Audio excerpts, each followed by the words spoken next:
इस respiratory series के दौरान हमने जाना कि क्रॉनिक कफ क्या है, कोल्ड क्या है, एलर्जिक राइनाइटिस कैसे होता है, ब्रोंकाइटिस में क्या होता है, एस्थमा में क्या होता है और यदि किसी का सांस फूल रहा है तो क्या क्या प्रॉब्लम्स हो सकती हैं। लेकिन हमने देखा कि क्लिनिक में अभी भी क्वेश्चंस करते हैं पेशेंट्स कि ये जो सारी प्रॉब्लम्स हैं क्या ये नॉर्मल है या हमें इन्हें सीरियस लेना चाहिए। तो आज जो हमारी एंड वीडियो है इस सीरीज की, इसमें हम जानेंगे कुछ कॉमन और मोस्ट प्रैक्टिकल क्वेश्चंस के आंसर्स के बारे में।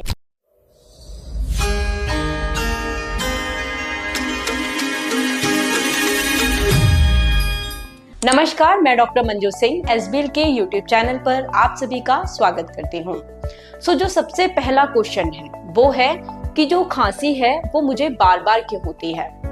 जो इसके रीजन है वो आपका एलर्जी हो सकता है, साइनसाइटिस हो सकता है, एस्थमा हो सकता है, ब्रोंकाइटिस हो सकता है, पोल्यूशन भी हो सकता है और इसका जो मेन कॉज है वो है कि जो इम्यूनिटी है वो वीक हो जाती है।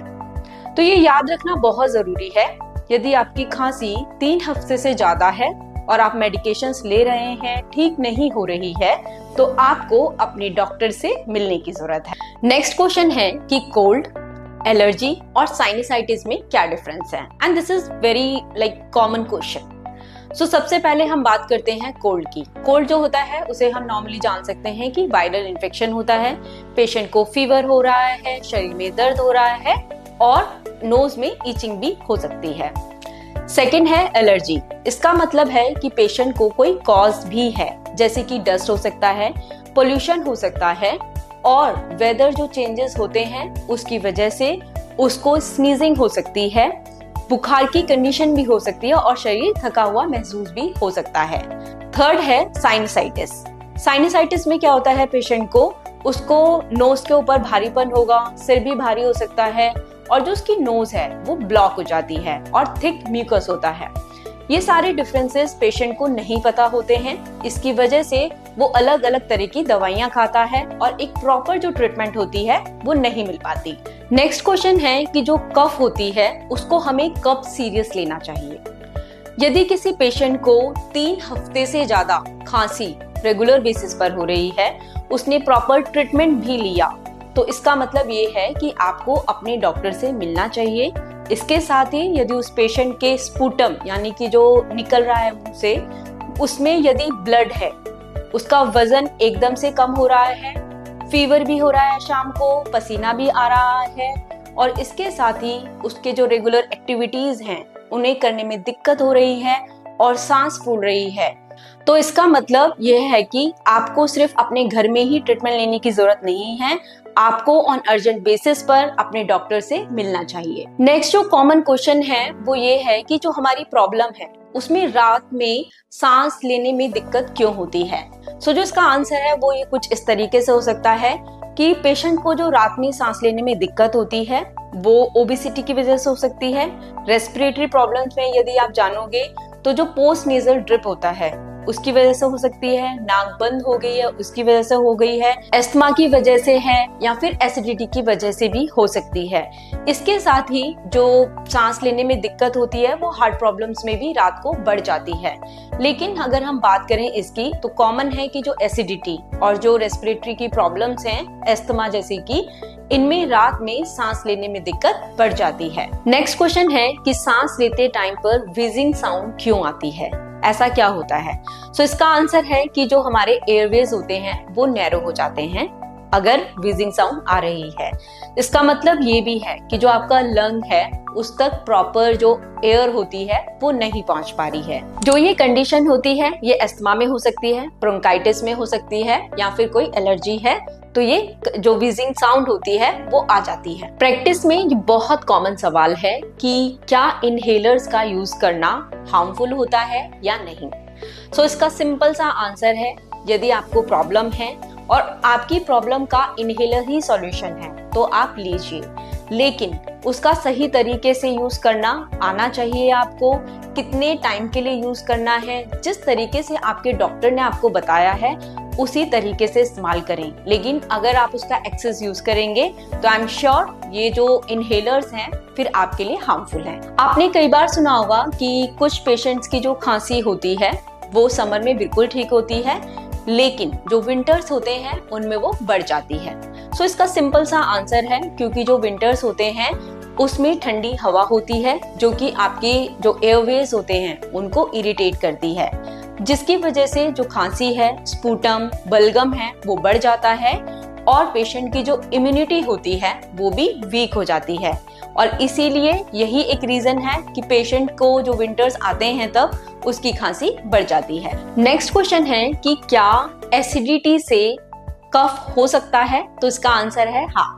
एसिडिटी से जो खांसी होती है वो हो सकती है, क्योंकि जो आपका थ्रोट है वो इरिटेट होने लगता है और जब रिफ्लेक्स जाता है तो उससे खांसी हो जाती है।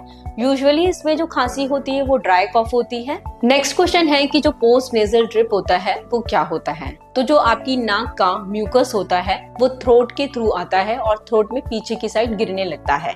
इसे हम पोस्ट नेजल ड्रिप कहते हैं। इससे पेशेंट को क्रॉनिक कफ होने लगती है और थ्रोट में इरिटेशन होने लगती है। कुछ पेशेंट्स का सवाल होता है कि यदि हम थोड़ा सा भी चढ़ते हैं तो हमारी सांस क्यों फूलने लगती है, या हमने थोड़ी सी भी एक्टिविटी की तो हमारी सांस क्यों फूल रही है?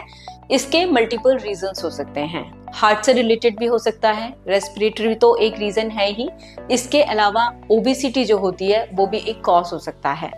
तो यदि आपका सांस फूल रहा है, आपको खांसी भी है, एस्थमा डायग्नोज हो चुका है या फिर ब्रोंकाइटिस है और इसके साथ ही आपका जो खांसी है वो बढ़ती जा रही है, सांस फूलना जो एक सिम्टम है वो बढ़ता जा रहा है, तो आपको इसे इग्नोर नहीं करना चाहिए। आपको अपने नजदीकी डॉक्टर से अवश्य मिलना चाहिए। एक और क्वेश्चन है कि जो मॉर्निंग कफ होता है, क्या एक ये कोई वार्निंग साइन है किसी डिजीज कंडीशन का? तो इसका आंसर है हाँ। यदि आप रेगुलर स्मोकर हैं तो आपको मॉर्निंग कफ आ सकता है। इसके अलावा ब्रोंकाइटिस में, एस्थमा में, पोस्ट नेजल ड्रिप है तो उसमें भी मॉर्निंग कफ हो सकता है। अगर ऐसा है तो यदि आप स्मोकर हैं तो आप सबसे पहले अपनी स्मोकिंग को छोड़ें, और यदि नहीं है तो अपने नजदीकी डॉक्टर से अवश्य मिलें। मोस्ट इम्पॉर्टेंट क्वेश्चन है कि जो पोल्यूशन है वो किस तरीके से हमारे लंग्स को वीक करता है। सो इसका सिंपल सा आंसर है कि जो पोल्यूशन है वो हमारे एयरवेज को इरिटेट करता है, जिसकी वजह से जो लंग्स हैं उनके पास प्रॉपर एयर नहीं पहुंच पाती है और जो हमारे लंग्स की कैपेसिटी होती है वो वीक हो जाती है। कभी कभी इस तरीके के पेशेंट्स आते हैं जिनको की स्ट्रेस होता है और एंजाइटी होती है, लेकिन जो उनके सिम्टम्स हैं कुछ सिमिलर होते हैं रेस्पिरेटरी प्रॉब्लम से, जैसे कि सांस फूलने में दिक्कत होती है, चेस्ट में टाइटनेस महसूस होती है और अपना सांस पूरी तरीके से नहीं ले पाते हैं। तो इन लोगों का हम प्रॉपर डायग्नोसिस कराते हैं, लेकिन हमें कॉज समझ में नहीं आता। तो यहाँ पर हमें ये जानना जरूरी है कि स्ट्रेस और एंजाइटी की वजह से भी रेस्पिरेटरी जैसे जो सिम्टम्स होते हैं, जैसे कि जो अस्थमा में सिम्टम आते हैं वो हो सकते हैं। इसीलिए हमें केस टेकिंग के टाइम पर ये रूल आउट कर लेना चाहिए कि जो कॉज है वो स्ट्रेस या एंजाइटी तो नहीं है। कुछ पेशेंट्स का ये क्वेश्चन होता है कि हमें पूरे दिन भर कोई खांसी नहीं होती है, लेकिन तब हम हंसते हैं या किसी से बहुत जोर की आवाज में बात कर ली तो हमारी जो खांसी होती है एकदम से आने लगती है। तो इसका मतलब ये है कि उस पेशेंट के जो एयरवेज हैं वो बहुत ज्यादा सेंसिटिव हो गए हैं, उनको प्रॉपर हवा नहीं पहुंच पा रही है, जिसकी वजह से खांसी होने लगती है। सो ये जो नॉर्मली होता है, जो रेस्पिरेटरी की प्रॉब्लम्स होती हैं जैसे कि एस्थमा हो गया, ब्रोंकाइटिस हो गया, इनमें देखने को मिलती हैं। इस क्वेश्चन का भी होना बहुत इंपॉर्टेंट है कि यदि हमें ये लंग्स या रेस्पिरेटरी से रिलेटेड प्रॉब्लम है तो हमें क्या प्रिकॉशंस लेनी चाहिए। सबसे पहले यदि आप स्मोकर हैं तो आपको अपनी स्मोकिंग छोड़ देनी चाहिए। पॉल्यूशन से बचें, इसके लिए आप मास्क का यूज कर सकते हैं। पानी अधिक से अधिक मात्रा में पिएं, कम से कम 3 लीटर पानी दिन में अवश्य पिएं। इसके साथ ही अपनी प्रॉपर डाइट लें। यदि आप किसी फूड या फ्रूट के लिए एलर्जिक हैं तो उसे तुरंत छोड़ दें। आप डीप ब्रीदिंग एक्सरसाइजेस कर सकते हैं। इसके साथ ही यदि आपका केस डायग्नोस्ड है, यानी कि आपको पता है आपको एस्थमा है, ब्रोंकाइटिस है या साइनसाइटिस, एलर्जिक राइनाइटिस है, तो उसके लिए प्रॉपर ट्रीटमेंट लें और अपनी मेडिकेशन को कंप्लीट अवश्य करें।